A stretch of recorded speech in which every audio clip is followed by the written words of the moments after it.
Sa mga nagplano nga mudagan sa umabot sang guniang kabataan, SK og barangay election karong umabot Oktubre 30, hayan ang ayan nagyud kamong magbantay kalabot sa premature campaigning. Kinihuman nga miluwat og pamahayag si Commission on Election COMELEC Chairman Erwin Garcia nga ilano niyang istriktohon ang pagukod niini sa umabot SK og barangay election. Kahinumduman nga ang Korte Suprema mipagawas na og desisyon kalabot sa pagwagtang sa premature campaigning. Apan alang ni Garcia, ang maong desisyon alang lamang sa automated election. Busa way apil niini ang SK og barangay election sa umabot Oktubre. Ang acting election officer sa Cebu Province nga si Attorney Edwin Kadungog mipasabot nga kinahanglan pa hinuon og usa ka resolusyon ang pamahayag ni Garcia aron ila kining hingpit nga mapatuman. Apan alang ni Kadungog nga kuno galing ipatuman gyud kini angay nga magmatngon ang mga kandidato sa umabot SK og barangay election. Ubos unya sa lagda sa premature campaigning, makonsiderar na nga usa ka kandidato ang usa ka individual. Sa gayon nga mo-file na kini sa iyang Certificate of Candidacy kun COC. Bot pasabot, mahimong mangumpanya ang usa ka kandidato bisan pa kun wa pa magsugod ang campaign period. Wahinoy kalapasan sa premature campaigning ang usa ka individual nga mangampanya sulod sa election period sa umabot SK og barangay election kuno galing wa pa kini maka-file sa iyang COC. Campaigning is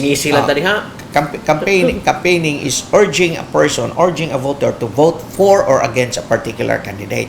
Okay. So once nga imong gihangyo ang usa ka tawo pagbutar or ayaw pagbutar sa usa ka kandidato, that is campaigning already. So, magisingisil ako, pwede ra. Oh, pwede ra. Manglamano ka, pwede ra. But kinahanglan dunay overt expression, overt act nimo nga supported ang imuhang ang motive must be supported with an overt with an action, must be supported with an action that could be determined as campaigning. Gawa sa pagka-disqualified, posible usab nga makatubang og kasong kriminal ang masakpang magpahigayon og premature campaigning nga adunay silot nga pagkapriso. Ang buhatan sa COMELEC andam modawat sa mga reklamo niya kalabot sa premature campaigning basta kumpleto lang kini sa mga ebidensya.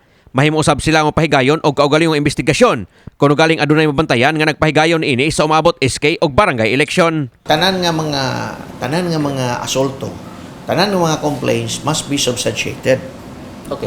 So it must be supported because case should be won by evidence as presented. So kinahanglan dunay mga ebidensya.